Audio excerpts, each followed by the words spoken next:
road. This sound indicates an important announcement. Hello again, my friends, and welcome back to another Talking Town, the flagship Sunday afternoon podcast that covers the mad and absolute bizarre world of Ipswich Town. And there's lots to unpack, even after a dour 0-0 draw. Sorry, a 0-0 draw that put us right back in the mix. The mix of what? I've got no idea. Maybe you guys and girls can tell me. Thank you all to who tuned in yesterday for the matchday ticket and donated. We really appreciate that. Thank you all ever so much. Before I do bring my contributors in for this afternoon, they're, of course, the one and only Cruncher and the one and only Media Mogul. Let's get a few comments from yourselves on the screen. Marcus says, thoughts on the American guy who wants to buy the club. I'm sure that'll be mentioned. Afternoon, Matt. Afternoon, Stuart, who had a passion rant yesterday on the show. Good afternoon, Bill. Amazing how even after a better overall performance from the team yesterday, I'm still more interested in what this week brings off the pitch. Absolutely. Absolutely. Josh Russell, Rob Pooley, welcome in. Beat man, the podcast Jimmy Bullard is well and truly in the chat. Love it. George, welcome in. George 03. Afternoon, gents. Got you in my ears while I'm top dressing a lawn. I don't know what a top dressing lawn is, but I know one man that will. He is, of course, the one, the only.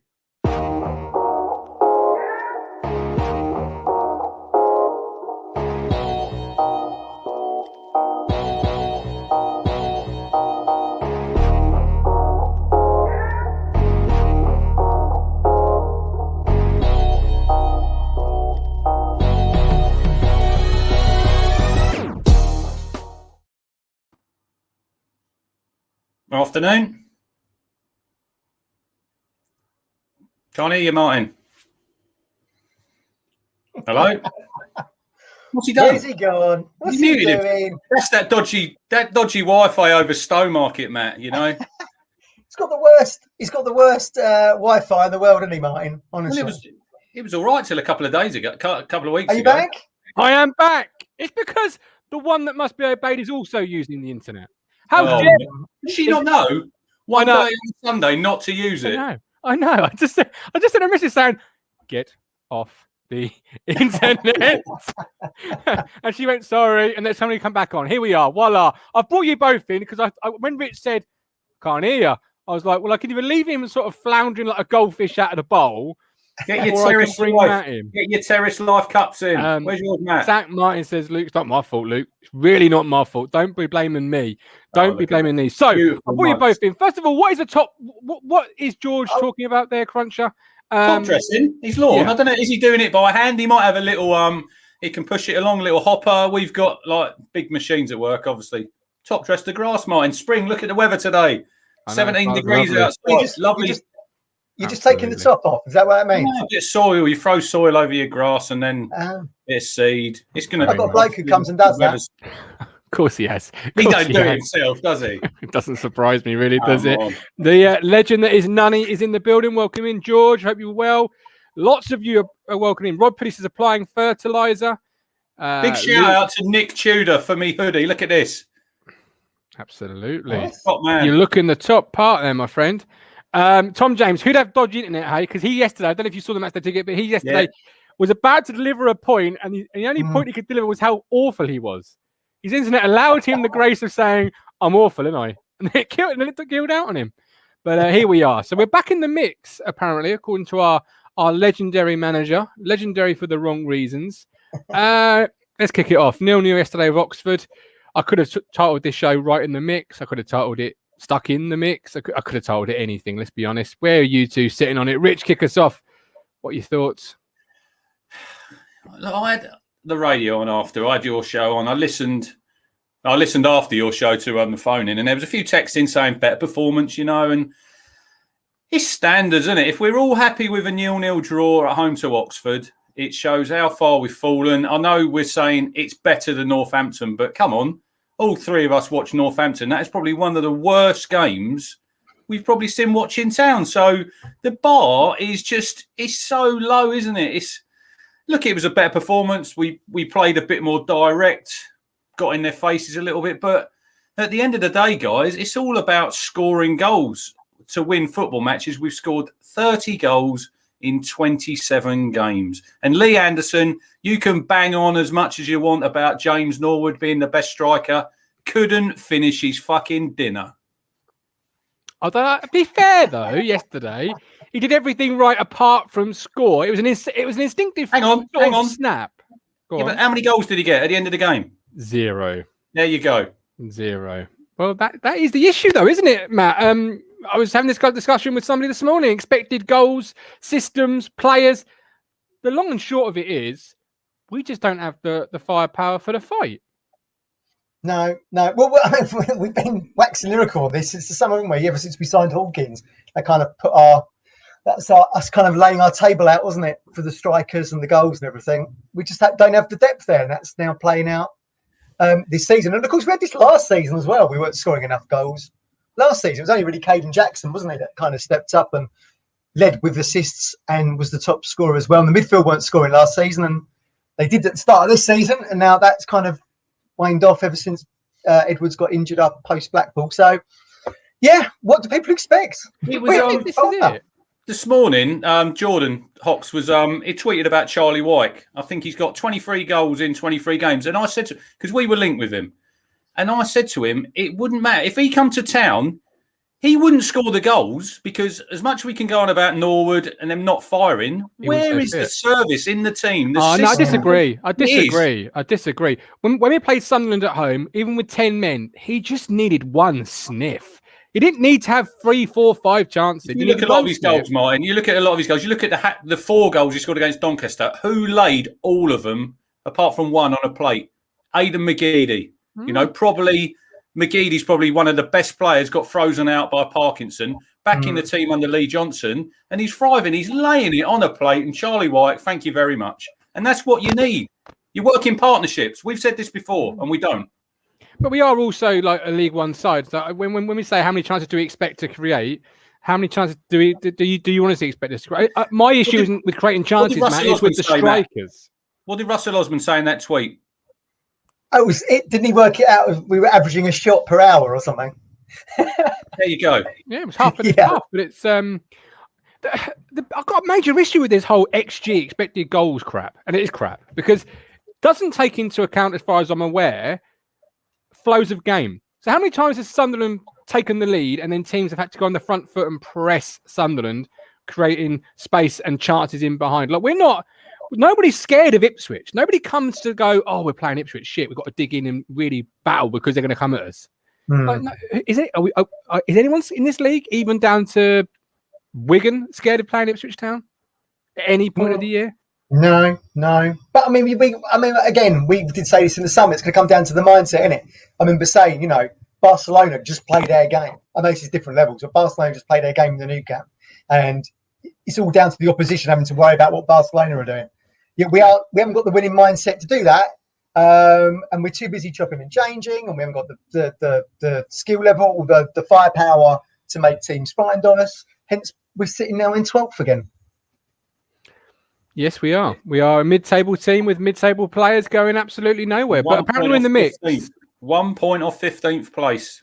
Are we the gummy mix? We've got some pick and mix? There's different sorts of mixes we can be. The Grease mega mix, says Adam Flatt.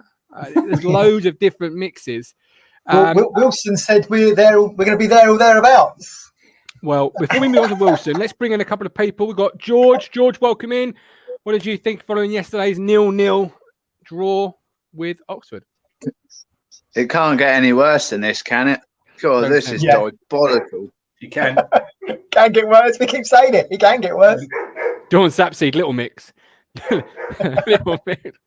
It can get worse, though, George. We've seen it get worse. I mean, Hull is on the horizon, and Hull can really sort of tear us apart on Tuesday. You've got to feel. They're always a team that we struggle against, home and away, aren't they? So I think we're going to get mullered there by the Tigers.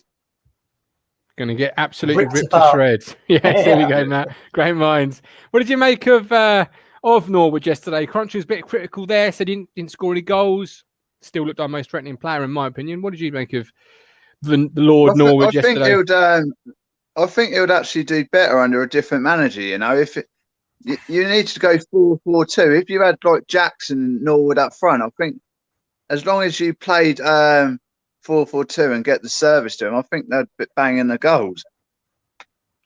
Well, he certainly looked better with Jackson last season, didn't he? But he did play up front on his own for Tranmere, which is where he was scoring a lot of goals. My take on this is probably he's a very good League Two striker. And now he's stepped up, and now he's having issues. Like he was never injured for Tranmere. He steps up a level. Now he's getting injured. Now he's missing chances. He's probably just out of his comfort zone in League One, I'd say, which is why if we ever did get promoted, he wouldn't make the step up to the Championship. But I think probably floating around the top end of the League Two is probably where he sits as a skill level, I would say. Do you think there's more behind the story with Nolan and Jackson? Because I don't think we've been told the full story about them two. We're coming to that. Possibly. We're coming to that later, Ryan. Possibly, we are. Yeah, absolutely. It's one of the biggest issues this club has sort of had in a while. Because I can't remember the last time, Crunch, that a manager sort of seemingly froze two of its probably top earners, two of its better players out when they're in such bad form. Well, if you're Marcus Evans and you're paying the bills and you've got two players there who are on probably decent money and they're sitting in the 23s and you're not using them and you're a team struggling for goals, and both of them, I know John Nolan, I know you're not his biggest fan, Martin, but at least he's got a goal in him. You know, he could nick a goal. Yeah. Caden Jackson, like you said, Matt, 11 goals, 7 assists last season. That was a season that got curtailed. So he probably would have been 15, 16, probably 10 assists. And you're freezing him out. We'll get to it soon. But as far as I'm concerned, it's real poor man management. Absolutely. All right, George, appreciate you calling in. Thanks ever so much, mate. Look after yourself. George. Give us a follow on Twitter and we'll DM you coming on properly. Cheers, buddy. Does anyone actually like Oxford? No. I used to like them until they helped relegate us. Do you remember, Cruncher? The 3-2. I remember. Do you remember the pitch invasion when we... Yeah. If you watch that goal, Matt, everybody says Ian Atkins scored it. You watch it on YouTube and it comes off Kevin Wilson's backside. I remember the pitch invasion. It's like, we're staying up. And then they went and played Arsenal and won 3-0. And beat them 3-0 at that old Manor ground. So, they've annoyed me ever since then. There's a great story about Oxford where we won the title at Oxford. I think it was a 0-0 draw. And they stayed behind and clapped us and really gave us a good... Was it 1-1? I think it was. A good reaction. So, Martin, I've got a question for you. It was 1-1 against Oxford that day. Who scored for Oxford? Real famous player. Jim Magilton. Well done. I know my onions. Don't worry about me. And also, Oxford have only got 3 stands. Get that 4th one in there. That annoys me. The ground should have 4 stands. Always. Particularly when you play a final to go up to the second tier of English football. So I listened to a bit of Carl Robinson's interview, and he said it shows how far Oxford have come when he's disappointed with a draw at Ipswich. I think he's a really good manager. He's another one I'll take at town. I like him. He did go for the job when we got McCarthy. Yeah, he went I've liked him. He's done well at MK Dons. Didn't do so well at Dons, but he's doing a very, very good job there. But when you look at every club that's successful or every manager, you go, oh, yeah, I'd have him. It's always because they've got a plan in place. It's always got the framework. And I'm going to cover that a little bit later on in terms of my tweet yesterday. Because I've got a bit of throwback in terms of the culture comment. That didn't sit well with a couple of people. And I want to explain that a little bit. But before we do... Worry. One of them who was getting onto you was getting onto Matt in the week. I don't mind. And then he kept getting on and on and on, and it was getting a bit boring. You throw opinions out there for that, though, don't you? You throw it out there to get that sort of bounce and that collaboration. You saw what Matt done? No, I didn't do. No, what did Matt do? When he threw the grenade out. Was that the guy I just said? Look, if you get off me case, if I say something positive, we get off me case. That's the one. Matt saying something positive. That's like Texas having snow. Once every generation it might happen. James Wilson, let's talk about James Wilson because he played well yesterday, but his performance for me is being overshadowed by his stupid comments in the press. And I'm going to start by saying James Wilson getting to see with John Nolan. Over to you two. Listen, his comments. Wilson, big fan. I did say before, I got some lot of flack on Twitter this morning, like a few people saying if that's why we are where we are when we got people like James Wilson. Now, James Wilson is probably our best defender. I don't know if you two agree with it. I just think he's decent. He does what he says on the tin. Ronseal. Pardon? Ronseal. It's Ronseal. And look, and we're in League One, and he's good enough for League One. We need to realise where we are at the minute. Like I tweeted this morning, we don't expect to have John Stones playing at the back. You know, A defender's in there, head it, kick it, block it, tackle. That's all you've got to do. You don't have to be passing it out from the back like we had been. And then yesterday we sort of abandoned it, didn't we? We went more back to front, which I think you probably need to do in this league. But getting back to his comments, look, Teddy Bishop's comments on Friday, we're all back in the manager. Martin, they're the throwaway comments that not just Town players in general, they trot out these lines. And it's what they say. It's nothing that I didn't expect him to say. Although I didn't agree when he was on about the protest. I thought, no, don't use that as a smoke screen. Matt? Well, I think Wilson and Toto play really well together. That was kind of borne out yesterday. I've not been Toto's biggest fan, have I? But I mean, he did play well yesterday, and there is certainly evidence to suggest that him and Wilson are probably more well fitted together than maybe a Toto McGuinness or a Toto and. Where were they? Were they injured them two, or were they dropped? Dropped, presumably. Dropped, presumably, yeah. No injury news coming out at all. No. Dropped. Matt, my issue with James Wilson is we talk about plans a lot on this show. We talk about how the club needs a plan. Now, we can all laugh and sort of, it is a bit of a joke at this point, the 5-point plans. I'm not going to talk about that particularly. But where Ipswich Town are as a football club in the place of modern football, we are a football factory, if you like. We're a developer. Okay, where does James Wilson fit in that? Because he's got no sell-on value. He's never going to get any better. So he is what he is now to the end of time. Where does he fit in the plan of Ipswich Town? Well, I mean, are we a developer? We don't seem to be. We're not a developer like Pete. We're not a developer like Peterborough. We're actually taking kids with promise out of the non-league, developing them as EFL players, and then selling them onto the champ or whatever. So, I mean, I suppose, you could say we're developers at the scraping the barrel slightly. That every once in a blue moon we sell an academy player. Who was the last player we sold for big money? Mings, I suppose. Who we kind of followed that Peterborough model. Non-league player, gave a break, sold him on. Wickham, I suppose. Downs was almost one. Cresswell, we took from Tranmere. I would imagine there were lots of clubs sniffing around him. But where does Wilson sit? Was the question.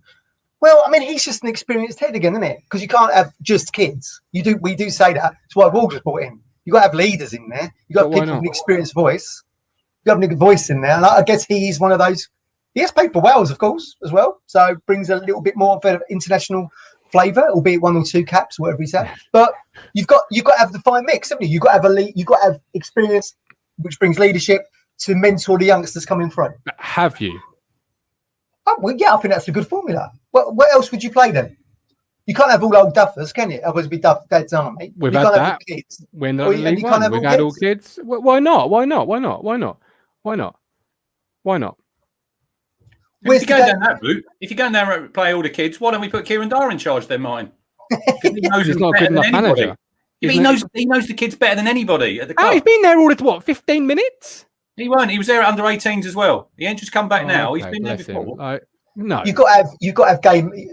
When we keep saying we want kids to be playing, like your Jack Lancasters and all that, when we say we want them to be playing, because with that comes the experience of game management, seeing out games. How do you sit on the lead? 2-0 is most dangerous lead in football. How do you protect that? How do you try and go forward with it? We've been 2-0 up, Matt, for a long while to protect it. So I'm going back a few years here. I'm going back to the John Lyle era. But that's why you need that. For me, that's why I think you need that mix so that you're learning on the job. I disagree. I bring Hox in, the legend of Lowestoft. Hox, welcome in. I hope you can join us tomorrow night for the Extra Time show as well. Yes. Where do you stand on James Wilson? I mean, he's a decent enough player, but there's no progressive club with him, surely. Like, he is what he is. Should never be at Ipswich Town Football Club, mate, as far as I'm concerned. I think he's trite, mate. I think he's a long ball merchant. He's the sort of signing I'd have expected under Mick McCarthy, mate. 100% expected that under Mick. Giles Coate 2.0. Yeah, that's what I'm saying. He's not good enough. I mean, what are we expecting, Jordan? What are we expecting then? I expect Lionel Messi at my football club, mate. Week in, week out. Do you know what I mean? Fucking hell, Jordan. He's trolling. But let's be honest, lads. It's another week of it's dross football. No goals. James Norwood not scoring. My windows are fine. And another player coming out with stupid comments. And Bishop did it midweek. But then again, like Crunch said, what else do you expect? They're not going to come out and say, like Bish midweek, people hammered him, saying everyone's, we're behind the manager and that. He's going to say that, isn't he? He's not going to come out and he's going to say, Jackson's actually got a massive problem with him. It's quite clear what's happening. They have to say that because they're protecting themselves, aren't they, Jordan? Because any future manager who comes in and they see, say, James Wilson's come out and he's been the manager off in public, he's going to think he's a bad egg. He's out the door. They're just trotting out them lines. Oh, yeah. Well, look at Paul Hurst. He did it, didn't he? Paul Hurst come out. If we're going on managers, Paul Hurst come out and he outed all the experienced pros, didn't he? That then got him the sack. I think it's a dangerous game with the media nowadays, and anyone who says anything out of the ordinary, just by the littlest bit, as soon as that gets on social media, it blows up big time. I mean, you've got people tweeting about Ipswich who know absolutely nothing about Ipswich. And because they've said the smallest little thing, because we're that desperate to cling on to something. I think I saw an account last night who was, after the Sunderland takeover, it's just the Ipswich one to come. And they knew nothing about Ipswich, because we're that desperate for a bit of success or just a win or even a goal will do. I don't know what you mean. That's Kieran Maguire, the Price of Football guy. Yeah, he does a lot about football finance. He is very well connected and is an author, published author. Yeah. I'm just saying, Matt, just in general, anyone can say anything. Anyone could tweet anything and someone would jump on it at the moment. No, I agree. I just feel if we're calling Paul Lambert deluded, then how deluded is the man paying his wages? Well, we don't know because no one answers the phone call, do they? It's ridiculous, isn't it? It's just getting beyond the point of stupid now. Well, it's a good question, Jordan, and I want to know when the fan base does wake up to Marcus Evans, because there's that joke, asleep at the wheel in football, but this guy is literally asleep at the wheel. Where is he? What is he doing? You've met with Lambert on Friday, for example. Or did he? What? Or did he? Well, this is it. Look at Lambert's comments yesterday when they asked him about it. It's just pathetic, isn't it? Because he's a man that knows he's in control. Lambert's very good. He'd be a good salesman, wouldn't he? Be a good window salesman. Yeah, absolutely. I did say before. I did say in the summer, Jordan, he'd sell you a good conservatory, Paul Lambert. I tell you, he could sell glasses to a one-eared bloke. I'm telling you now, he's unbelievable, isn't he? He is unbelievable. The crap he comes out with week in, week out. He's just slagged off his owner. And it seems to be, for me, it looks like, I'm just going from the outside looking in, obviously. It looks like last Saturday he was in a bit of trouble, or Tuesday he thought he was in a bit of trouble. Come this supposed meeting on Friday, he's as cushy as it gets. Safest job in English football, by the looks of it. He ain't bothered at all, is he? He don't give a shit, mate. He don't give a shit. No, he definitely. And this is what I've been saying in previous shows, Matt. He doesn't give a shit about you. So when he comes to ask you about giving a shit about him, you should just tell him to take a short walk over a long beer. What Evans, you mean? Yeah. Lambert's irrelevant. He's irrelevant. He's trapezing himself out of the circus at a rate faster than not.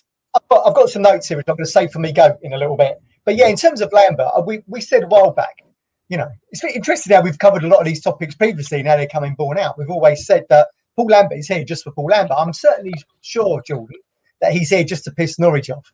I still think that he took the jobs for the wrong reason. Do you know what? I've worked with a lot of Norwich fans, and of recent times, the stuff they've come out with, usually I just see it as nonsense, as you do. But they're adamant. They are absolutely adamant. He only took the Ipswich job to get one over on them. They're absolutely adamant, just by his comments and stuff like that when he first arrived.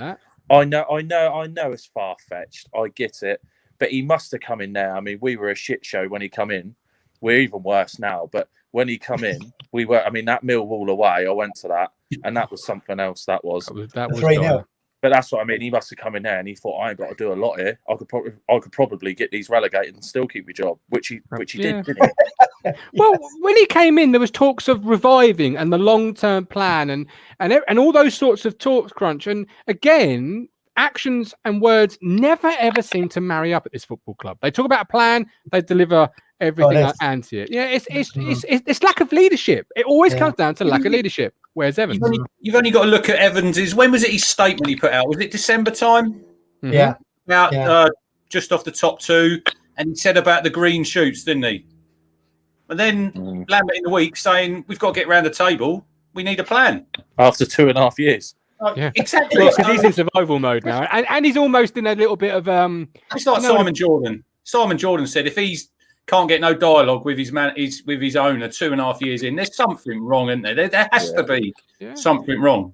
In a boxing term, Matt, he's done a Tyson Fury. He's dangling that arm behind his back to Marcus and saying, "Come in, just have a jab, knock me out of this job.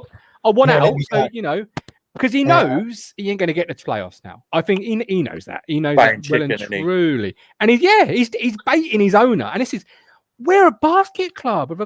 What other club in English football can you remember where the manager is basically writing his own resignation on radio with the press, and the owner just still sits there and says, "Oh, whatever, crack on." Seriously, right? When the Cardiff owner came in, he wanted to change the club colours. The world went mad, right? But Evans is just as sort of eccentric, but in the opposite direction. It's all underground. It's all hush-hush.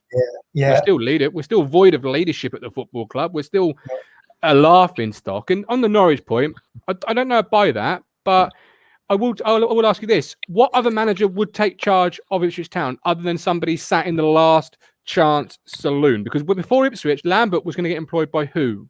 Who was going to employ Paul Lambert after Villa, Stoke, Wolves? Which football club in English football, apart from one owned by Marcus Evans, was going to say, Paul, you're the answer to our prayers? I guess, just to add a little bit of balance to Lambert, I suppose he took on firefighting roles. He took on firefighting roles with those other clubs, didn't he? He never had like a pre-season. Like Stoke, he only had 8 games, didn't he? 8 games at Stoke. He was never saving them. All the things Jordan's been moaning about here and what we've been moaning about have all been played out by the press of those other clubs. I don't think the Stoke fans could wait to get rid of him. Wolves fans are fed up with him. We've already discussed the Villa back page on their sports press in great detail. You just hear he's just trotting out the same old lines, the same old excuses, the same old things, but with just a different club colour on. I tell you what did make me laugh the other day. I think it was the anniversary, as they called it, of Paul Lambert leaving Villa. And my God, did that go off on Twitter? That just made me laugh. The anniversary of a manager leaving, it's been a rough old time if it's like that. It'll be played out here as well. It'll be played out here as well. But going back to our previous point about the Norwich thing, you remember when he had the big bust up on the sideline with Farker's henchman? And it was all like, he's really sticking up for Ipswich here, fantastic. He weren't really, was he? It was him versus Norwich. That was all for show, wasn't it? It was all for show. It was all to deflect away from his team that was really bad. But Jordan, I appreciate you. I'm going to bring in a couple more people in a second. Cheers, George. Paul, you're neck, and then Roadrunner, and then it's Cruncher's best mate coming on. Looking forward to that one. Get your firework tickets now. Back to James Wilson, though. We say about, I had a comment in the chat saying about how we criticise the young players. How do we know when they're not given a chance? We're sitting in, 11th, was it? Off the top of my head in League One. 12th, even worse. 12th in League One. Would we be any worse if we had a team of Wright, Donatian, Wolfenden, Indaba, Kenlock? You played Wolfenden. This is the thing about Wolfenden. Wolfenden's been out of form for a long while. Doesn't matter, Crunch. He's one of our own. He's one of our own. He is one of our own, and we want to see our academy players do well, but you can't just keep playing them if they're not playing well, and he hasn't played well for weeks. He hasn't played well for weeks. I'm going to ask a question, right? Does that bring another debate, though? Because Martin's not really sold into this one of our own, are you, Martin? Because you'd quite happily get rid of the academy, Brentford stuff. So do we want to see kids coming through our academy, one of our own, doing well, or do we actually really just want to see 11 people wearing the shirt and playing for the badge doing well? I think that's what I want, which is why I was upset with John Nolan, because yes, you might have travelled, yes, you might not have played, but they're your brothers, they're your teammates. Like, I want to be here to support you, be a part of this team, be a part of this squad. And people, Crunch was like, flippant remarks. You don't make flippant remarks to a manager like Paul Lambert. That's like saying to Roy Keane, well, I'd rather not be here then.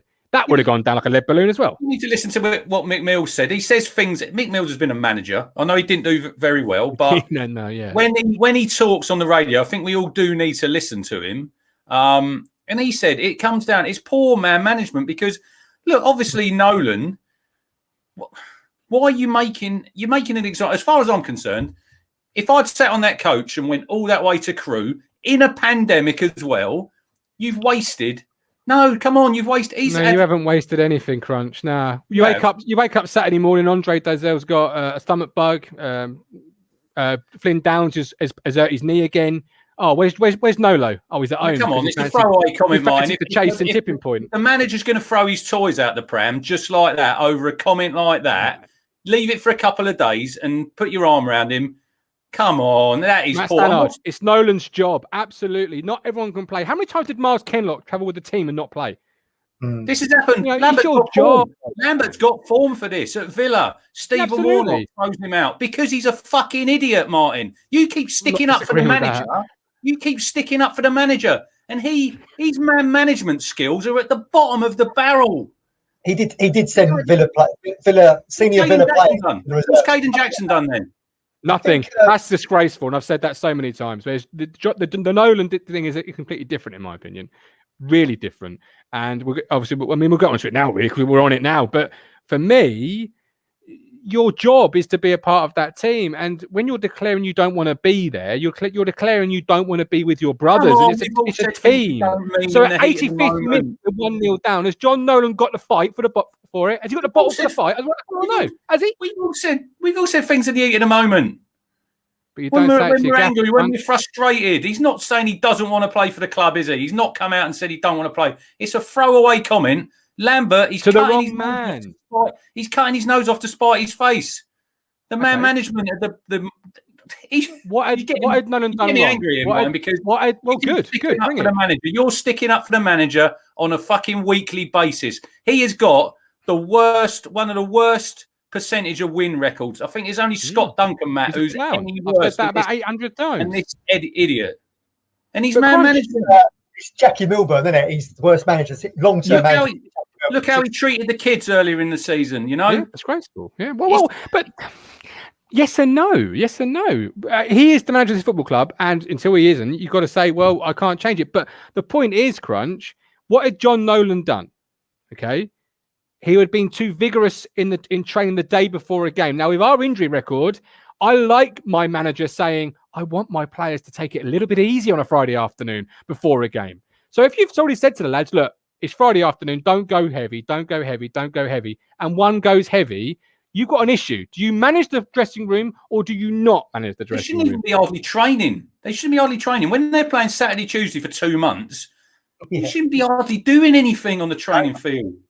Over, isn't it? Yeah. That's all you need to do. George Nunn, we don't know enough of the context about the Nolan situation. If he was told he was on the bench, as it sounds like he was before travelling, he's within his rights to be pissed. It was a throw. The thing is, though, if everyone was pissed off about travelling and not being on the bench, you'd have issues because you'd eventually have players be sick and you'd have no sub bench because they're all at fucking home. Take a kid with you. Take a kid for the journey if you're not going to play him. So the poor kid's got to go instead of playing in the under-18s or the under-23s. Good experience for him. You don't need a senior professional to travel all that way and then be saying, no, you're not playing, you're sitting in the stands.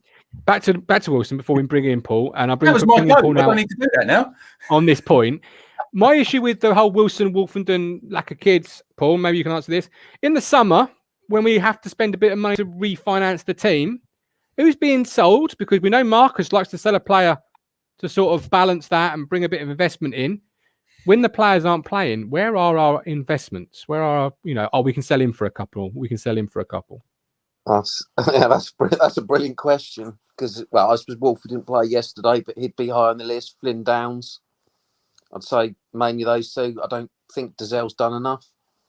So yeah, without a shadow, there's just no strategy there at all. It's like I mean the Wilson comment that was just sort of a bridge too far. Not upset at the player at all, but it's just that how the Rotters actually got in. That if we play like this, we'll be there or thereabouts at the end of the season. That's not acceptable at our club. It's not acceptable in any way, shape, or form. There's no, most businesses it's always about. And probably Matt will be able to add a bit to this. There's always they always want control of the message that's actually going out. There's such a disjointed message going out there, and that was just with Wilson. That was a slip of the tongue, without a shadow of a doubt. You've got the contempt that the manager has for the local press trying to do their job. No respect there, whatsoever. It's just insane. And also as well, is the contempt he has actually for the fans. He treats us like we're idiots, and he keeps going on about, I was at Borussia Dortmund, I was at Celtic. We don't give a shit. You're a shit manager in the third tier of English football. That's all what we're worried about. You doing your job properly. Oh, sorry, I just had to get off my chest. No, I think that's it's spot on. in terms of the message is very interesting, because I was amazed that he even appeared on TalkSport radio. Jim White and him are good mates, the little Scottish mafia. He's probably just called him up directly and said, "Do you want to come on the show?" That certainly wouldn't have gone through Ipswich Town's press office, and he wouldn't have been looking to put the manager up for national media after a 0-0 with second from bottom Northampton, and the day before that there's been a protest to the training ground. Don't forget 5 Live. I don't think 5 Live. I don't think any media office would have put their manager up for that. I can only presume they went directly to him, and we know, or we speculated, and we're now seeing the evidence that he probably does run the show at the club. Yeah, we're a shambles. The whole thing's meant, and the other things I can't get my head around is Marcus Evans is the owner of a multi-million-pound hospitality business. It's been very, very successful about it. And if we go back to the Marcus Evans sort of thing, we can think, well, as you know, as a football club, he might own it. He might actually own the players and the stadium and everything like that. But us fans own the spirit of the club, because we've always, we've always been here. So if you say, well, actually, Marcus Evans, Marcus Evans, I say, doesn't care about the fans. We're customers. He doesn't, and he still treats us like that. It's like, would he treat the customers of the Marcus Evans group, who he's selling corporate hospitality to, which is all about looking after people and making sure they have a good time? Would he treat his customers like that? I don't know. He's to be fair, though, he's a custodian of the club, as is Lambert at the moment. They're just custodians of the ownership and the manager. The ship's in the night, really. However long that night's going to be, they're just passing through. We, like you say, Paul, we are the spirit of it, really, because we're there over the years. The thing is, though, to be fair, Evans, yes, he's in hospitality, but he's in this. Football is very much not like a restaurant. Sadly, we will keep coming back again and again and again and again, because if it's in your DNA to stick with it, it's in your DNA to stick with it. Now, I saw a lot of people yesterday saying, "I'm not going to bother with iFollow or watching the game. I'm going to spend some time with my kids or my family or in the garden or whatever," and that's fine. I wish I could do that. Wish I could just switch off. Never been able to. Never will be able to. And I think Evans knows that with Football Fans Crunch. He knows that you'll turn up at Planet Blue on Monday morning with 400 quid and go and spend it, regardless of what he's done. Well, I know what you're like. I know what you're like. You love to have a bit of Planet Blue merch. But look, I messaged you just yesterday morning, and I was really struggling. I was even thinking about not watching the game. Then, bullshit. No, yeah, I totally agree with you, because I thought about it, and then I went shopping, come back, and got recognised. Obviously, got me code, and then once the codes, it's all in. I'm ready to go, and then I'm watching you guys at 2:30, and then you're thinking, yeah, there's a game on, and then you watch it, and it's the same shit it was last week, the week before that, and yeah, I'm invested, Martin, and you know me, I won't walk away, but at the minute, there's nothing. Yeah. Do you want me to tell people? Go for it, yes. So, in the week, Matt doesn't believe me. He doesn't believe me up the top there. And Neil Harris was linked to Town. And I tell everybody out there watching, you three here, if Neil Harris gets the Town job, I'm out. I am out. Rubbish. No. Yes, it is. You can't. You can't. Point Neil Harris, Matt. What does that say to you? He likes Neil Harris. Yeah. Well, I like the fact he's from Essex, but I wouldn't want him to be Ipswich manager. He's coming off the back of 6 defeats in a row at Cardiff, which is why they got rid of him in the first place. Well, there you go. He's perfect for Ipswich. He's arrows pointing down. All right, let's take to Paul. All right, Paul. So your season ticket brochure's come through, and we're going to be having Neil Harris fronting that. Would that make you want to part up with 400, 500 quid for the next season? No. It's going to, whoever the next manager is going to be, is going to be someone that's going to get people, hopefully get people excited. Dave Bassett, that's who we're going to get. Oh, for fuck! Oh my days! Oh my days! It'll be the same tactic that Evans used when he got Dos Santos in from Spurs. So he pulled in a favour from Joe Lewis at Spurs, where good mates over where their houses are in the Caribbean. And he said, "I need something to get the fans excited again as we go into a new season." So he got Dos Santos there. And if you read Roy Keane's book, he said, "I got to Ipswich. I couldn't believe Giovanni Dos Santos was there at Ipswich. couldn't believe it. So I think we're in a rut now where that appointment is going to have to be someone that's going to get people invested, whether that be a Dyer, a Pearson, a Cowley, whoever it may be. It's going to have to be a bigger name than Neil Harris, I think, in order to get people invested. Absolutely. I'm safe then. The more difficult, I think, as Puncher said before, the more it's a poison chalice. And managers, who's going to want to come to what's now known as been a graveyard for about the past 13 years for managers? Who's going to want it? Can I just say, I was chatting this morning with Vicky, and she's better now from COVID, so sending love to her, and she's going to be on the show soon. I was chatting to her and someone else on Twitter, and they were on about Dyer, and then got down to the Luke Chambers managing Town, and I said, "I'll tell you what, yeah, exactly." Now we can all be off the show. Man, I'm tucking it in myself. Now we're all passionate. That was he got down. We're passionate about the club. I'm passionate, and then the guy I was chatting to, he tweeted me and said, "Have I played professional football?" Well, he knew what the answer was going to be. It was a stupid question. Yeah. So I haven't played professional football, but if you don't all know, guys, I have scored more goals at Portman Road than Aaron Drennan. And Troy Parrott. Yeah, and Troy Parrott. What do you think to him? What do you think to Troy Parrott then, guys? Off on. I'm going to bring Roadrunner in. Paul, I really appreciate you. Thanks ever so much. So, Roadrunner, beep, give me Bullard. What do you make of Troy Parrott and Drennan and the state of the circus at the moment? Well, first off, I just want to go back to a point that Cruncher made earlier on about, comparing the club to what we are. Everybody says, well, in isolation, it was a better result. No, well, you don't compare a season in isolation. I put this on Twitter last night. A season's 46 games. Now, if you compare yesterday to 46 games, we're near bottom because we get 46 points. Yeah, that's if we're lucky. You've got to compare it over the whole history of the club. You can't, was it better than any of the 2 years that Paul Lemmer's been in charge? Not really. Was it better than Mick McCarthy? No. So you've got to think to yourself, like, it's not about one game. It's not isolation. It's about the whole thing. It was bang average. And that's about all we can say about it. It wasn't better. It was bang average. And anything more than that is just happy clappers going, well, we love this. We're doing a bit better than last week. Stephen, it's only because they're going on what happened against Northampton, aren't they? And that was as low as it gets. And it was a little bit better against Oxford. A little bit better. Is this what we've become? It was a little bit better. It is what we've become. You three are living in a different parallel, a different universe. I watch Ipswich Town in the Premier League. Don't mean I compare every game to beating, or drawing one with Man United, for example. I don't go, right, that's my benchmark. That was my best game ever. Every game from this point on, I'm going to compare to that one because it's not how football works. We've got Troy Parrott and Aaron Drennan up front, not Marcus Stewart and David Johnson. Yeah, but the point is, Martin, when you've got fans, who've seen us win the UEFA Cup, when you've got people who've seen us win the FA Cup, we're comparing to that.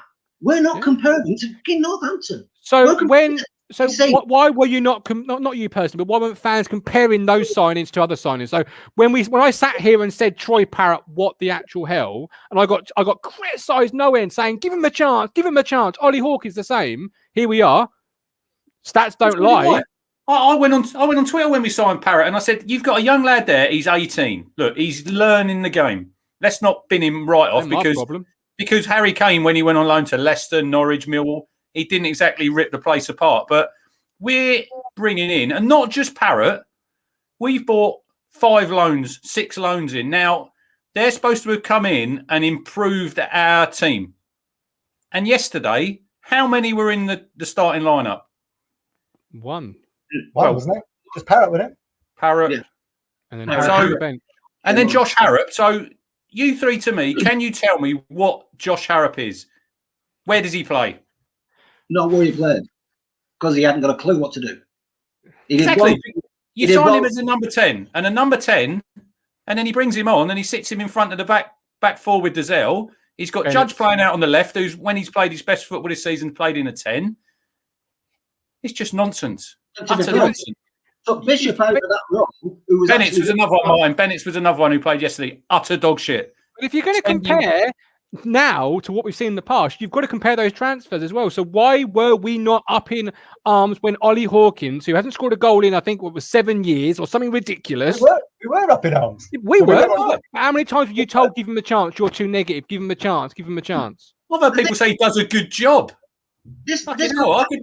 Well, we can't really have a go. We can't have a go in a moment. He hasn't played for ages. Fucking can. He played long enough to know he was when he comes back in, is it? It's not Ollie Hawkins' fault. He's been signed for Ipswich Town. True. You know, if Man United came to me and said, Matt Phillips would like you to sign for us, I'd go, okay. It's not his fault. Here's a question for you. Why didn't Town go and buy Luke Jeffcott or Paul Mullin? I can answer that question, but I want you three to answer that question. So Paul Mullin, this is his best ever season. I could compare it to Daryl Murphy when he was at Town. Now, he's what? He's 27, 28. If anybody, I don't know if you three know, he actually lives with James Norwood, their best mate. So he was at Tranmere. And look, he's ripping it up for Cambridge. He's probably going to get 30 plus goals. I wouldn't say he's a League One striker. I wouldn't. Jeffcott, on the other hand, he scored goals. He's young, but I don't know. But this is a Town problem. Jeffcott's a young striker who can improve. We never sign these sort of players, do we? No. Because we don't want to be in the market for a decent player. We can't afford to be in the market for a decent player. We choose not to afford it. Yeah, this goes back to a point Crunchy made as well earlier. Yeah, about when Sunderland and Charlie White. You know, we're saying our players are bad. Yeah, but I was watching, Sunderland a couple of. Because they are bad. Yeah, but I was watching a couple of Sunderland podcasts, and they were deriding the fact that Parkinson never played McGeady and things like that. Now a new manager's come in. McGeady ran the show yesterday. You know, I went on their podcast. When we played them at home. When we played them at home, I went on their pod, and last season, Charlie White, the fans couldn't have any of him. Now suddenly, didn't he get lent to us in the summer? Yeah, and I heard everybody saying he's shit. Why would he come? We don't want him. And all that's happened is they've changed the manager. That manager might have put belief in that player. That manager might have said, "Don't do it this way. Do it this way." And suddenly it's working. And he's looked at another player like McGeady and says, "You're not. You weren't working. You've been frozen out. Come in. Let's have a look at you." He's seen something, and suddenly it's clicking, and it is clicking. You know, the top and bottom of it is that could work with us.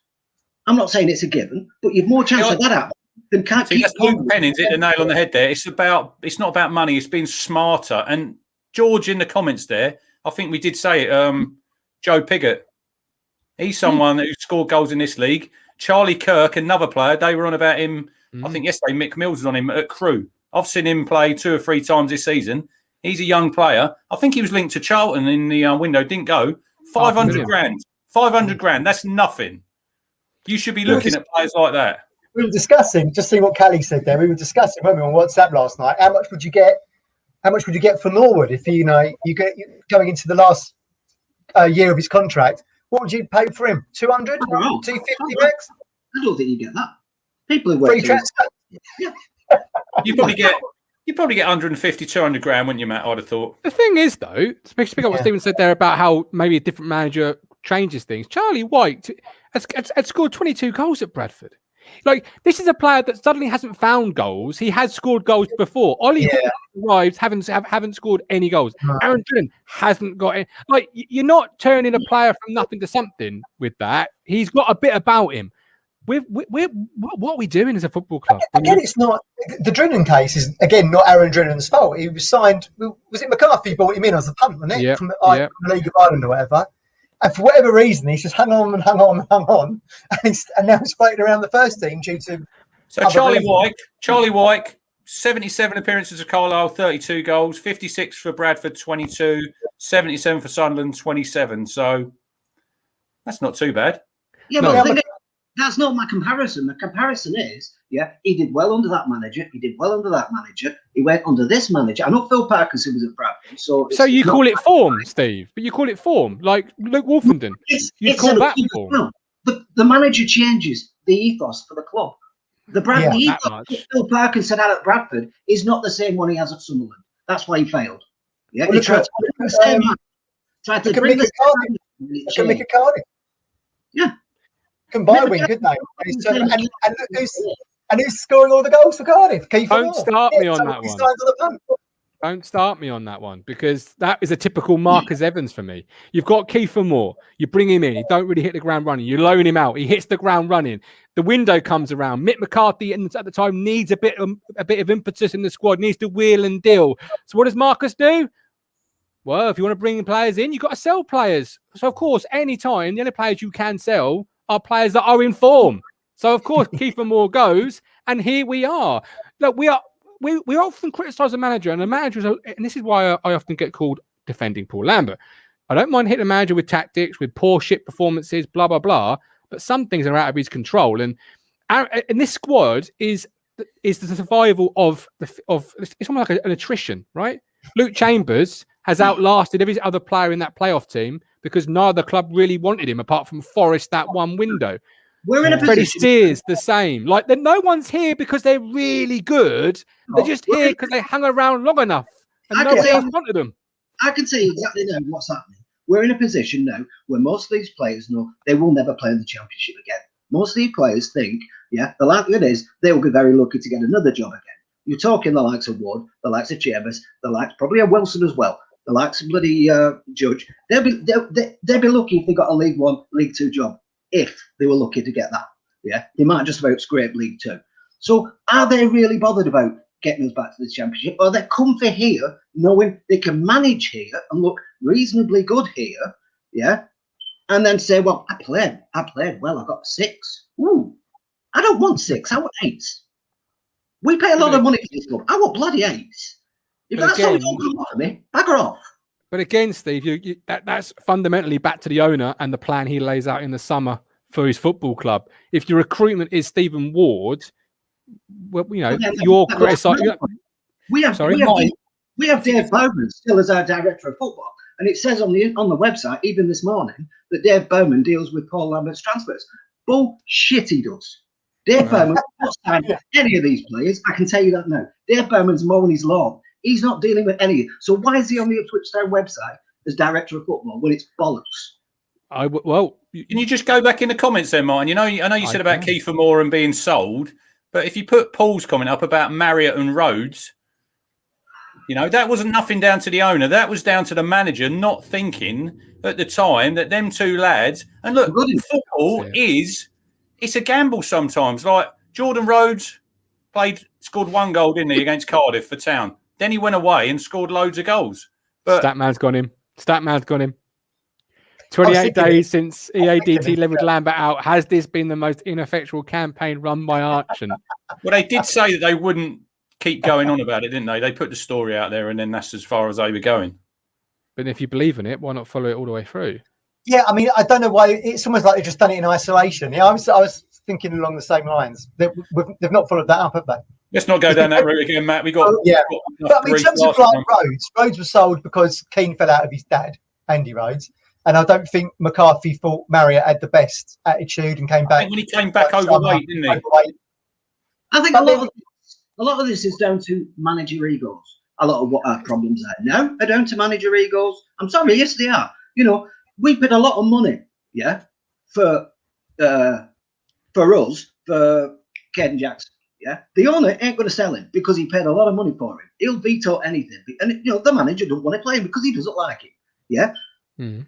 Then sort the manager off. Get a manager in who will play him. Because whether we like him or not, whether he likes him or not, he has at least got us goals. And that's what we need. So what I said, Stephen. It's the man management. It's the man management from Paul Lambert, because you've got 2 players there who they'd probably improve the team. John Nolan and Katie Jackson. And they're training with the 23s. It's pathetic. Yeah, I agree with that. Roadrunner, appreciate you as always. Hope to speak to you again soon. I still do think, though, guys, it comes down to ambition. And we're here because of lack of it. Look at Marty Waghorn, okay?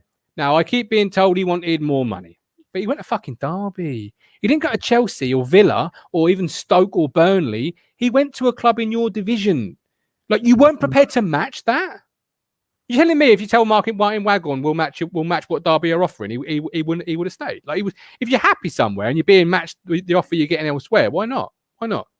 I think it's creative accounting at Derby as well, isn't it? And they sell their stadium back to themselves or something to fund some of these deals. But it's about ambition. It was about ambition. Now, Derby obviously falling apart, but that you can't say that when you sold Waghorn, that would happen. That same summer, they brought Jack Marriott in for what was £8 million. Like the most important part of your team is strikers. It scores you goals. Yeah. Peterborough have Clark Harris getting them goals. Sunderland have Charlie White getting them goals. We seem to just decide, well, Norwood couldn't stay fit last season, but it's okay to go into a season with Jackson, Hawkins, and Drinnan. Yeah, yeah. You can blame Paul Lambert all you like. That's ridiculous ownership. We've gone shopping at a boot sale, haven't we? We haven't got the quality we wanted. Second-hand qualities, or third-hand quality. That's what we've got. Ain't going to get you promoted. But we did say this at the time, of course. But exactly, but back to the original point. I'm all for saying, well, we're a big club. We should compare yesterday with Man United 20 years ago. But you can't do that unless you're going to do that with everything in the football club and criticise everything to a Sheepshanks, Burnley, Lyle. Yeah, the fans will do that. Fans will do that because, as we said earlier, Lambert and Evans are just ships in the night. They're just custodians over a certain period of time. We're there till we're in the grave. So you do remember that high. Well, me and Rich and the other guys remember those high points. You can't help but compare because it's the same experience. It's the same supporting experience, isn't it?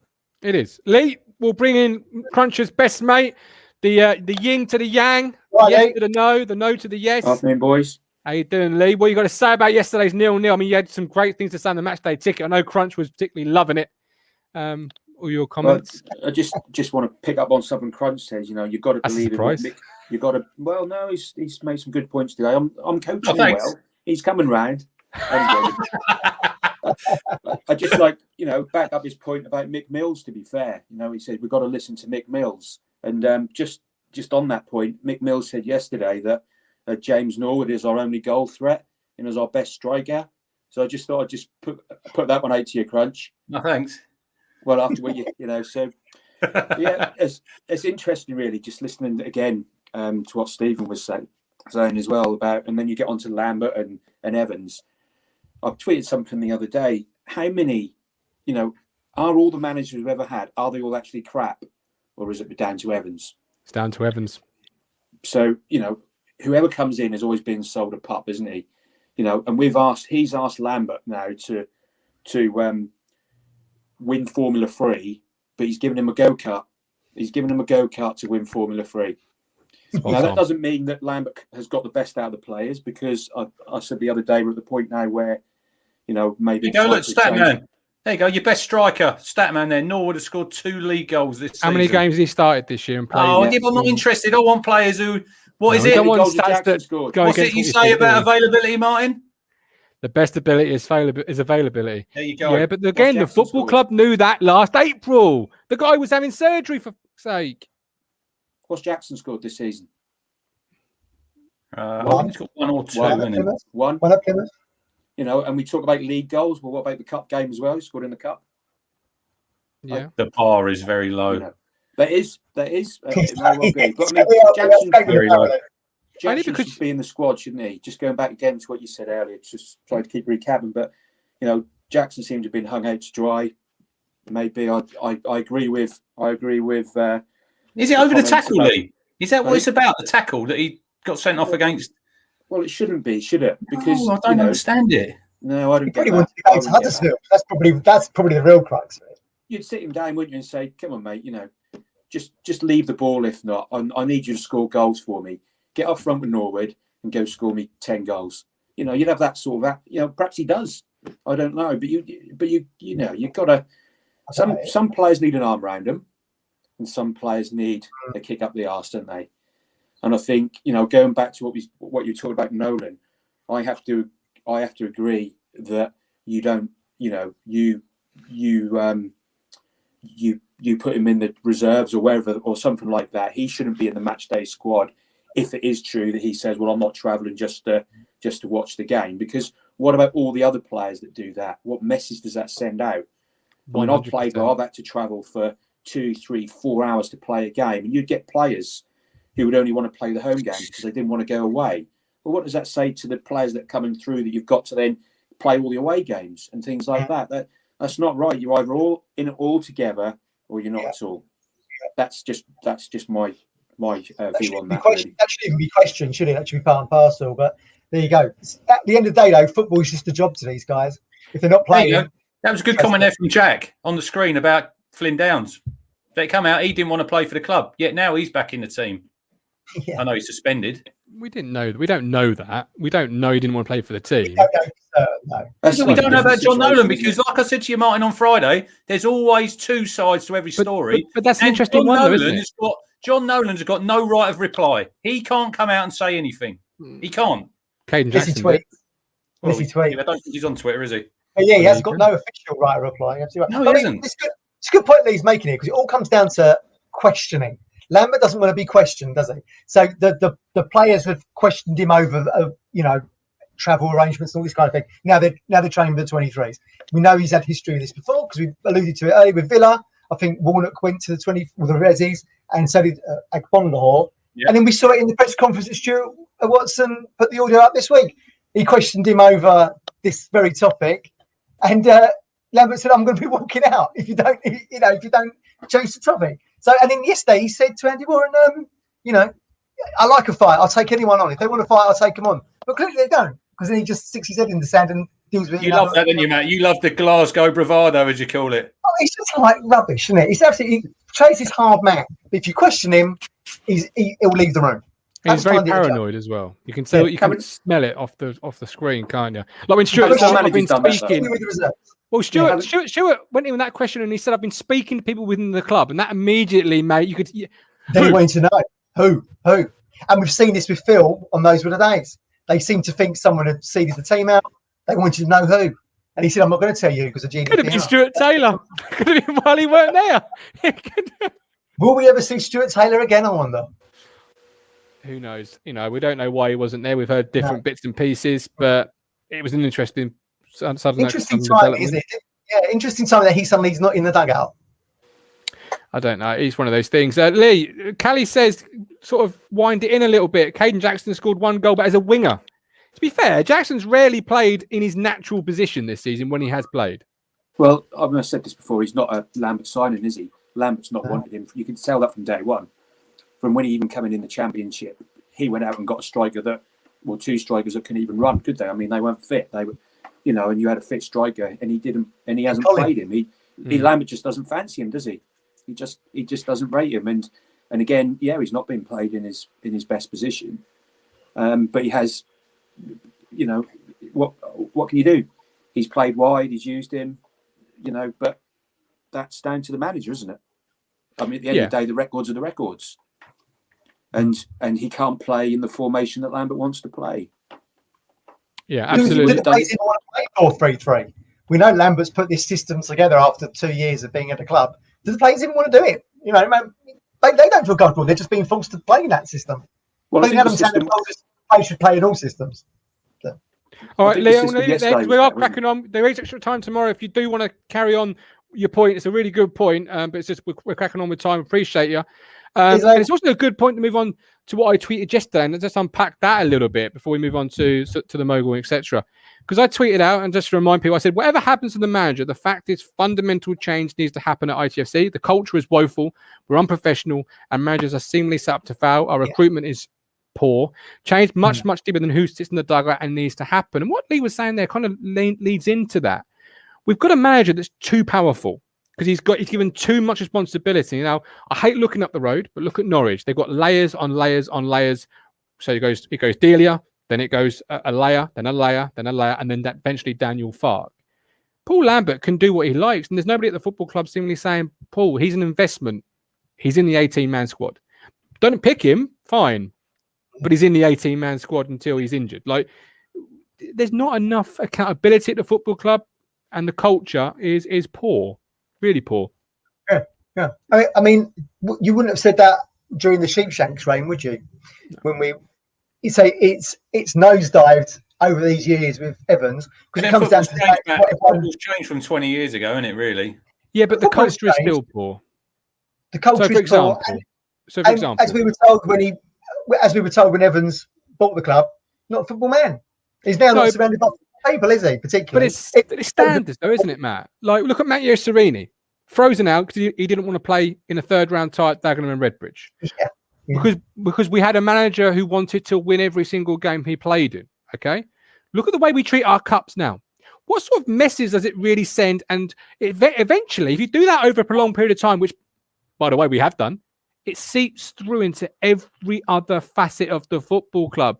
You should treat every game, every 90 minutes, as a must-win. Got to win. Best team goes out there regardless. This is what we do. We're a football team. We play games.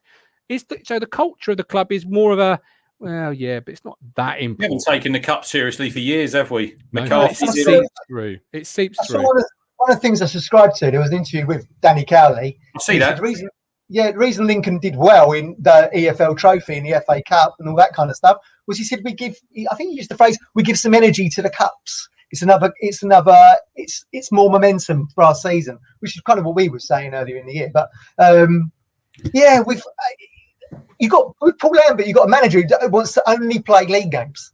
I don't think Matt. I don't think he's.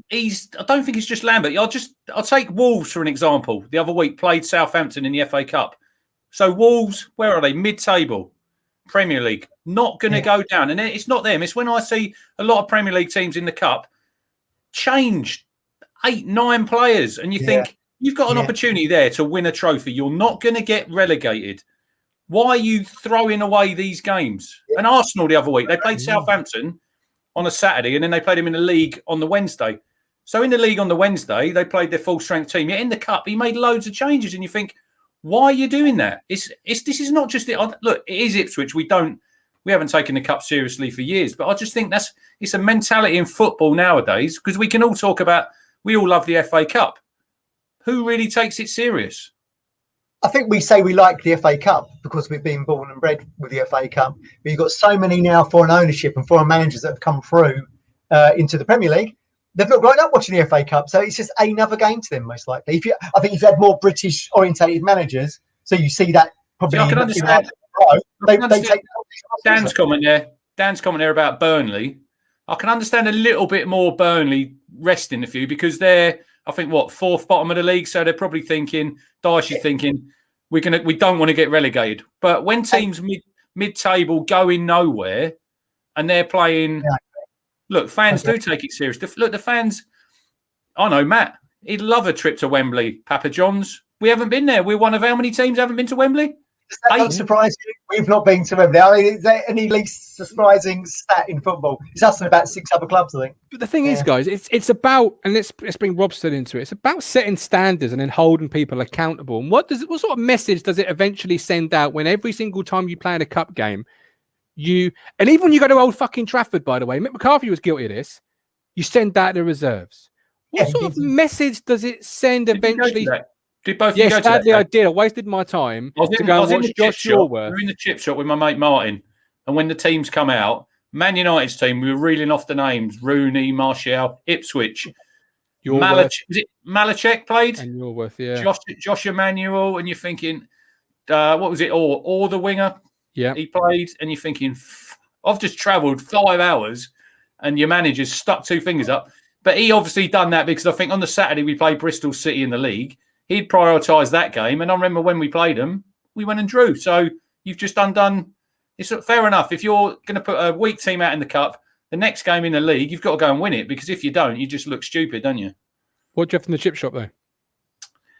I think I'd chips and gravy. Good man. But it's about setting, and then look at the professional aspect of my tweet. We lack professionalism.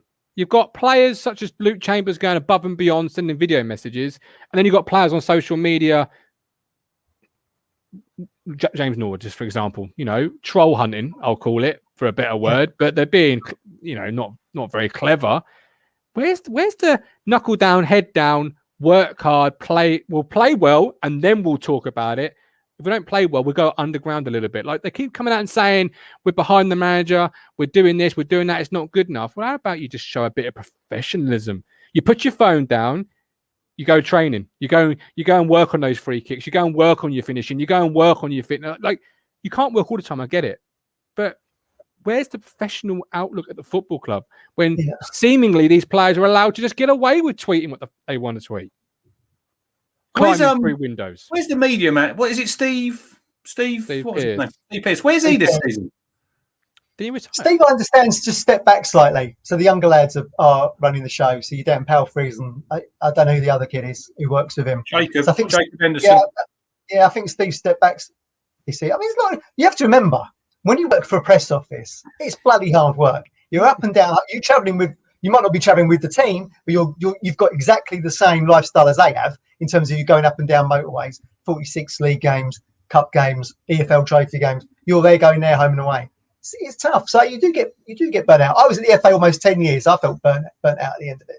It's a hard job. It made him harder by some players, I'd imagine. Josh Yorrith. There you go. That was it. That's the guy I remember. Cheers, Adam. Yeah, I remember him. Was he from Cardiff? Did we sign him from Cardiff? He's a naughty boy as well now. Tommy Orr.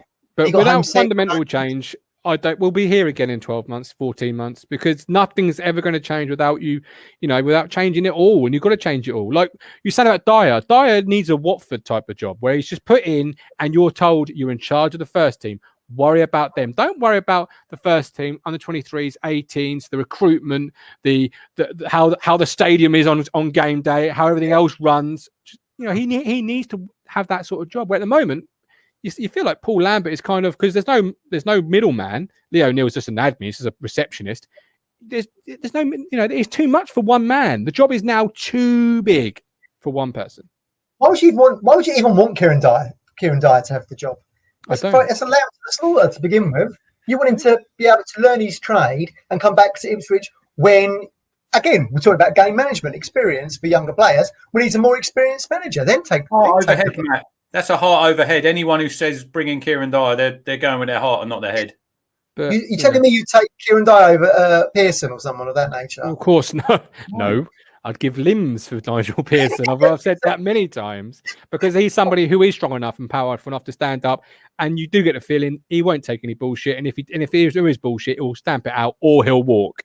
And anyone that can I think he's that sort of type of manager. I really do. And this is why I've not wanted Lambert out for the same way you two have for months, because I'm seeing, he's an absolute grade A prat, but that's not the issue. Removing him is just like removing Paul Hurst or Roy Keane or Jim McGillen or Paul Jewell.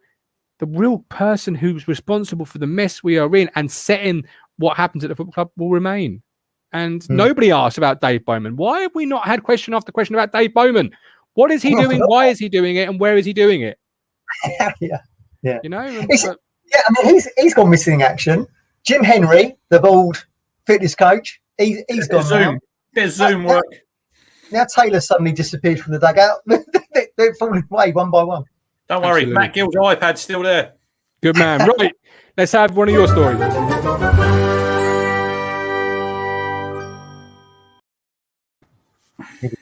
Mobile story. Let's talk goats. I'm not talking the fine, the goats you'd find at a farm or petting zoo. I'm talking greatest of all time. So here's a little conundrum for you. People always say, Rich, and you mine, Ronaldo or Messi? Who's the greatest there out of those two? Ronaldo. Messi. Okay, so I'm looking at the stats here. Ronaldo's goals for Real Madrid, 311 goals in 292 appearances. He's got 68 goals in 82 appearances for Juventus and 102 goals for Portugal in 170 appearances. Unbelievable. Messi, 459 goals in just over 500 appearances for Barca, and Argentina, 71 goals, 140. He's talking to Messi, Matt. He'll break the record today for La Liga appearances. Fantastic. I probably have more an affinity with Barcelona, so I'd probably side with Messi. But what was the conversation we used to have before those two? We've been lucky to have those two in the same era. It used to be Maradona and Pele. And talking of Pele, Edson Arantes do Nascimento, he's going to be the latest topic on Netflix. His Netflix documentary of his life lands on Tuesday, Netflix globally, 23rd of February. I mean, what when you think of Pele, what do you think of? Sort of that 1970 team, giving that pass off to Carlos Alberto? What's kind of... That is not mentioned in the documentary. I'm reliably informed. It should be. Remember, was it 66 when he got kicked out of the World Cup over here? Yeah. I'll see some of the footage there, and it was like, You're thinking some of the tackling nowadays. They say, tackling with force. Have a look at some of them back in the day. Come on. Yeah, I think actually the 66 World Cup does take up quite a big chunk of the documentary. Because he was kicked out they were kicked out. But he's only played to have won the World Cup 3 times. So, I mean, I can't ever see that getting beaten. So 1958, when he was in the team as a 17-year-old, where they won in Sweden. Then in 1962, I think they won it in Chile. And of course, then they were both black and white World Cups. And the first one in colour was 1917, that great Brazil team, which beat Italy 4-1. But yeah, I mean, and it's a nice link, isn't it? Because we're also celebrating 40 years of Escape to Victory this year, which of course Ipswich were given the role to play some of the players in that, because we'd won the UEFA Cup and we were a big team and they wanted them in there. And of course, Pele plays in that as well. I think his name's Fernandez. And we talk about, we're talking about sort of XG and all that kind of thing. And he gets up, doesn't he, and does his little team talk. He goes, I do this, gone. So that's his tactics for success. But yeah, check it out on Tuesday. It's going to land. I mean, it's not often you get a documentary that talks about the life of someone who actually retired from international football about 50 years ago. Because he retired at 30, Pele, believe it or not, and he's now 80. He's in his 80s. He's a great player. Yeah, great so player. I think that'd be a great watch, and it's nice to be able to look at different eras. But yeah, 3 World Cup time winner. That's unbelievable. I can't ever see that getting beat. Okay. Perfect. Love it. Rich, you got anything for us, or did we have it with the Nolan and Jackson? Crunching tackle. I've got a crunching tackle for you. Do you want to roll the music? Really? You want to roll the music? I tell you what. First of all, we'll get a word from our sponsor, the lovely Lizzie at Networking 90. If you're a business owner and you want to network, head to networking90.co.uk. Fantastic groups. Which one do I play? Here she is, leaning into Sudadale. Oh yeah, she's really, really pleased with herself. Yes, she's going to tell everybody on the old fax machine when she gets back to the office. Hi, I'm Lizzie, the founder of I Want to Network. Networking is always about building connections. So gone are the days of shaking someone's hand, and that was the way that networking was done. So whether you're home working, homeschooling, self-isolating or quarantining, we still want to connect with you. And with our online offering, we're more than able to do that. Our events are designed to be online only, and all our particular events are planned with that in mind. So check out iwanttonetwork.com and speak to you soon.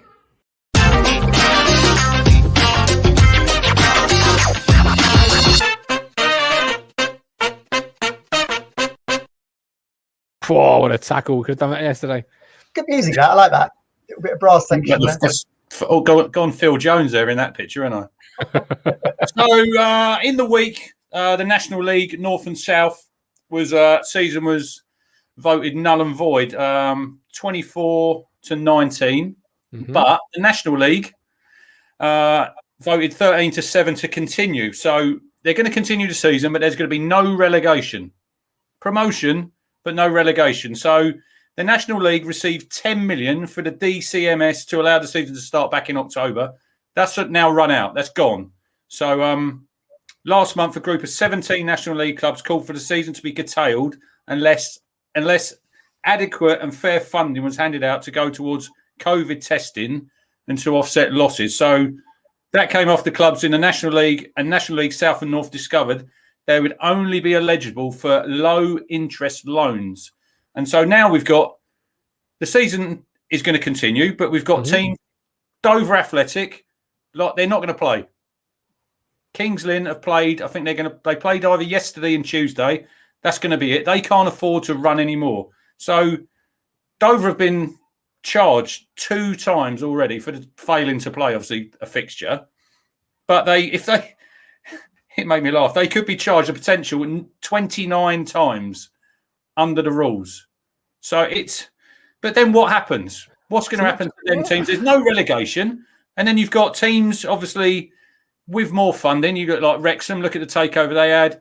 Bigger teams come down from League Two. They've had parachute payments, or they've got wealthy financial backing. It's a bit sort of distorted. And they were talking about, is there going to be relegation from League Two? Because you've got no relegation from the National League, but you've got promotion. So it's a bit of a mess. We were chatting before, Matt, about average attendances. So Kings Lynn, 1,417. York, 2,700. So these teams, they haven't got no money coming in. And I see Chesterfield, I think actually Dover, they furloughed players now. And they're obviously saying if they knew what was going to happen now, they got that 10 million, they wouldn't have played the season. They'd have said back then, we won't play, because now you're saying you've got to play, but they can't afford to play. It's a mess. Absolute mess. Yeah. It's Matt, what do you make of it? I mean, you've got a good guy in charge there. He's my old FA chairman, David Bernstein. I think he heads up the National League as chairman. A fantastic guy, really good guy to work with. So they've got a really good business mind there. I think he had something to do with Ted Baker. I think maybe he was CEO there or something. But I mean, look, grassroots non-league football. I mean, our pyramid of that is second to none in the world. Really, it's fantastic. It goes so deep. On non-league football, but the infrastructure isn't there to be able to carry on in these pandemics because, as I said to you guys before we came on air, it's kind of hand-to-mouth existence anyway. You've probably got people playing over the odds for players, so they're not in profit anyway, and it's all volunteer-based mostly, a lot of these roles, and part-time. So I don't know what to make of it really. Just that, 10 million from BTMS. You've not got a fair competition, no matter if you've got some teams are not going to play. Well, yeah, it makes no sense to me that. So you're going to have promotion at the end of the season. How can that be right? Yeah. I mean, it's like promotion but not relegation. How's that work? Because you're going to get an unbalanced league. Right. Yeah, exactly. And teams who've got nothing to play for. If you're at the top of that league, I didn't see who's at the top of the National League. If you're halfway down, you're going to furlough your players because why are you continuing the season? You can't go anywhere. You can't go up. You can't go down. It's pointless. Yeah, it's a real. I don't know how they're going to work that out for the next season. Then, because league allocations used to be one of the big things we used to have in the FA Comms office, where teams would want to know what league they're going to be playing in. And I remember Bishop Stortford, which is in Hertfordshire, is very close to me. They couldn't accommodate them in the National League South, so they stuck them in the National League North. So they had to go travelling up to like Cumbria and places like that. So it's crazy. I can only see a repeat of that kind of situation as they try and balance out the leagues and who sits where. Yeah. Talking about non-league, what are your thoughts and feelings on Felix Town Walton? Well, I mean, I think their management team probably needs to maybe renew their coaching badges a little bit better. You're such a fisher. You should call Judah Fisherman. Oh, dearie me. The guy who runs that club team, we were a very good podcast, he told me. So there we go. I love Felix Town Walton. They're one of my local clubs. He likes me, Matt. He likes me, by the way. Oh yeah, exactly. Everyone loves you. I think if you're going to come up and tell somebody what they're doing is pretty average, be better than average yourself, not second from bottom in the table. Football's not like that. Matt Stannard, the board basically said that financial success is linked to on-pitch success of the board, which isn't just Marcus Evans should be saying the plan isn't working. That's because earlier in the chat, Matt says, what does R. Fimbo, the chairman, do? What does he do? He signs off the business strategy report, which states... there's lots of things at our club that just don't make sense. No one else seems to question it. Let's go into me go, because this is a nice little segue. Perfect. Go for it. We'll have that, and then we're going to close. So, deliver a good one.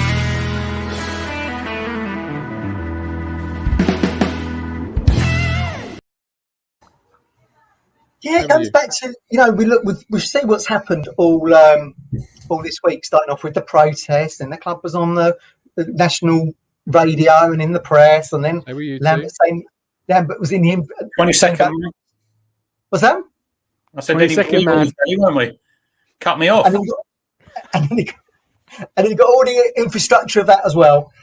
And we've had complete radio silence from Marcus Evans, which is completely unsurprising, I suppose. Because, as we said previously, we didn't know what he looked like for about 6 or 7 years. But it seems to be like this. If you think back to when Sheepshanks was in charge, and we alluded to this earlier, I remember when the East Anglian Daily Times launched their new Suffolk magazine. I think the very first edition had Sheepshanks on the front as Ipswich Town chairman, and his face was painted like blue and white, half blue and half white.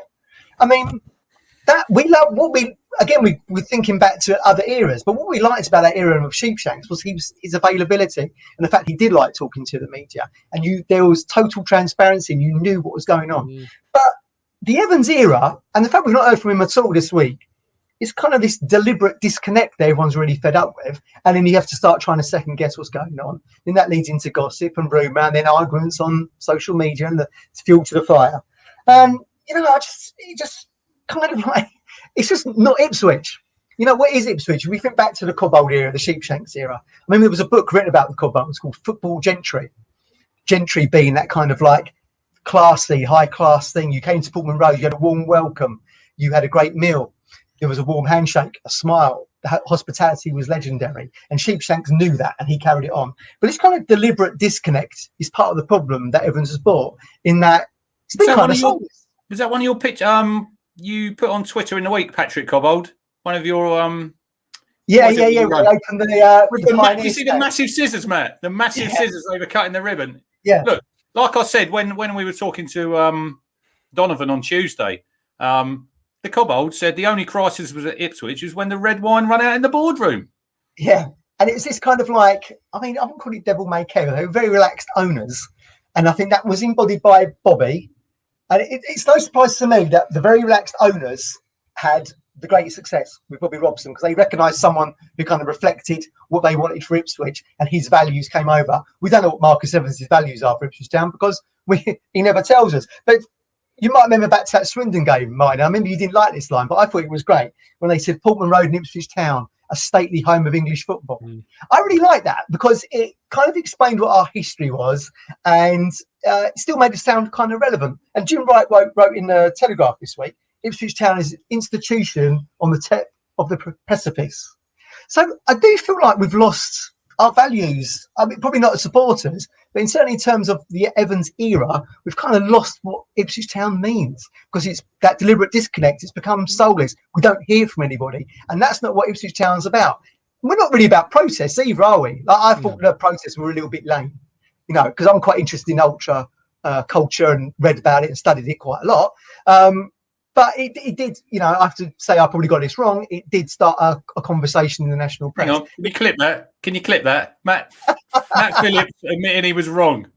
Yeah, I probably did get that wrong. What the beauty of it was, though, of course, was TalkSport grabbed hold of it, and there's such a strong Ipswich theme on TalkSport, isn't it?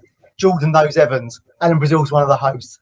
Matt Holland does a lot on there. They have Darren Bent on there. They've got Darren Ambrose on there. So, whether or not Blue Action went down there and thought to themselves, we'll get this filmed and then TalkSport will pick it up, probably not, but that's what happened. But yeah, this deliberate disconnect is just kind of like adds to the shit show we've got at the moment, basically.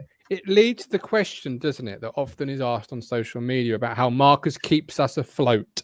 And without a club, you don't have Marcus. Have you got a football club? And at what point do you say that football club that I knew and loved has gone, and it's almost in our interest to let it die and have a Phoenix club in its place, a la an AFC Wimbledon? Well, I mean, those Phoenix clubs come out, don't they? Because, they have died and that no longer exists. But, you're saying that Ipswich would start afresh on ground share of Ipswich Wanderers or something? I'm asking you two, what do you think is the best? Is it okay to just simply exist as you are doing currently on life support? That's what we've done for 20 years, right? That's what we've really done. To say, do you know what, Marcus, pull the plug, fuck off, and we'll build something out of the ashes of what remains. At what point do you reach that point? That's what I'm asking. I do think people in football do, as we've just alluded to now, I do think people that would be interested in buying Ipswich probably look at the stadium, the fan base, the history. Those are three things that are like 3 or 4 things. We don't own our own stadium, though, Matt. We don't own the stadium, do we? No, I mean, that's another thing. That's a asset of community value, I believe. So they have to have sport being played there. I think Evans owns the training ground, doesn't he? He owns Bent Lane, I think. I don't think he owns all of it. I think Ipswich Borough Council owns one side of it, but he owns some of it. Yeah, but I mean, in terms of I think a lot of what we've got in place is viable for new owners. Like I say, the stadium. Tell you one thing, Martin. If we have a Phoenix club, I'm getting a gold card because you'll never get a ticket for Ipswich Wanderers Derby, will you? No. Well, no, I see it a lot. Without Evans, you don't have a club. And I'm thinking, well, okay, what made you fall in love with the football club? And do you still have it? But then Dara come on. Dara come on and he said Marcus he's a good owner. The bills are always paid on time. And you have man. It's not enough. You do have to look that he's put in, they reckon 150 million of his own money. Look, and I know, Martin, what you're going to say. That isn't enough. I agree with you. But it's not a bottomless pit, is it? No. It's not. Then don't buy a football club. Like, if I can't afford a mansion, I wouldn't. Yeah. We know why he bought a football club, because he thought he bought in Roy Keane, get to the Premier League, get his brand all over the world, and it hasn't worked out. And it's just been failure. And I've always said the Ipswich Borough Council, I think, are probably an ideal council for a multi sort of billionaire, if you like, because there's land around Ipswich, or there certainly was until they built that big thing on the old sugar beet, that I think you could purchase at a good price, and you could build an out of town stadium, and really make this football club the hub of East Anglia. It's still not out of reach. Norwich are, of course, at the moment doing really well, but it's still there to be had. You've got good links to London. You're only a stone's throw away from London in reality.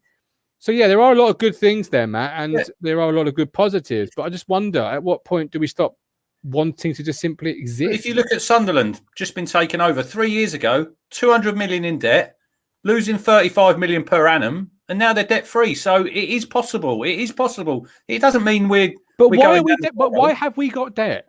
Like, because when Marcus took the debt over, it wasn't at this figure. So where has this debt come from? Or is he simply paying the mortgage and then just writing it onto the debt and saying, well, I paid the mortgage, but eventually you will pay that back to me? You'll have people saying it's a tax fiddle. A lot of people. I'm not getting into all that. I'm just asking where. That's what a lot of people say. That's what a lot of people say. Well, that's not what I don't think it is. But at what point do you say we are in debt because he simply paid the bills while saying you still owe me?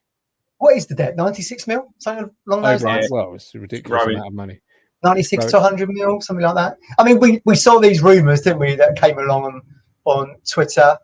Interesting that we said it earlier when Jordan was on, that Kieran Maguire, who's got a very good reputation for analysing football finance, put that gif out of a Traxxer, kind of alluding to the fact that maybe there was a sale there somewhere, an American consortium.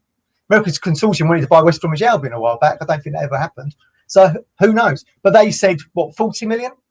I do know that when Marcus Evans was going to put the club up for sale 2-3 years ago, I believe, and the Sun ran a story, they said it was up for sale at 35 mil. So, I mean, that's in line with that figure, I suppose. But, yeah, look, going back to the point I was just trying to make, I do feel like people are looking at Ipswich all the time for the fan base, the 30,000-seat stadium and the history. And they probably feel, and the fact that it's a bit of an outpost as well, means there's not much competition in terms of pulling in supporters. They will come and support the club, one town club. I do think it's quite an attractive proposition. The only thing that's not attractive at the moment is sitting 12th in League One. Yeah, and the problem is, though, the longer that goes on, the longer you get removed from that team that everyone grew up loving as their second team. Yeah. And now we have an issue. Go on. Yeah, I was going to say, it's certainly, and we've said this before, it certainly needs some very quick fire success in order to spark the imagination of the next generation coming through. Because me and Rich ain't getting any younger. No. We remember the Robs. Yeah, and the problem is when we were that era, we didn't have the overseas TV deals we do today. Otherwise, you would have Americans growing up a town fan and thinking, I want to buy that club. I loved that club watching it. Sadly, it wasn't the case back then. So it was only really people within England that grew up watching Ipswich and loving Ipswich. And our European adventures, like I've said before, I've watched a game in Tenerife in a bar with a Norwegian group of town fans who remembered it from the Robson era. We love Robson. We still love Ipswich. So just, that could come again. It just needs better ownership. That's all. But it is a question I want to explore at some point. Is it good to just simply exist, or I'm at that point now where if we left tomorrow, I'd grieve for my football club, but in a way, it's already dead. It's like, what do I recognise from the time? It's almost like lockdown living, isn't it? It's just existing at the moment. Yeah. Ever since we got relegated out of the Premier League, we've just been kind of treading water. Joe Royle did his best to try and get us back. Didn't quite happen. McCarthy as well. It didn't quite happen. When I used to be at Wembley, used to chat to professionals, and then they'd say, "Who do you support?" And you'd say Ipswich. They'd all say the same thing. That's a sleeping giant. That's just been underwhelming performances for too many years. I don't like the manager. I don't like the owner. I don't like the players particularly. I don't like what am I really sort of recognising in my football club anymore? It's funny you should say that about the players. I said that to Rich the other day. I said, I don't really feel like I've got much of an affinity to any of the players other than the boy Matheson who come in and gave me a bit of a spark of enthusiasm. And now where's he? Now where's he gone, Matt? He's back on the bench. He didn't play well. Anyway, right. Let's round it up there. Of course, the conversation will continue tomorrow evening. Talking Town's extra time. We've got some big things coming up this week. It's going to be a great week for Talking Town content. I absolutely promise you that. Matt, have we got an avalanche coming, do you think? Look out. There could be a snow report near you very soon. Absolutely. A double whammy. Love it. We're back tomorrow at 8:30. Matt, Rich, appreciate you both. And to those watching, got active in the chat and come on the show. Thank you all so much. Enjoy your Sundays on What's the Bit of Gammon. That's what I'm doing.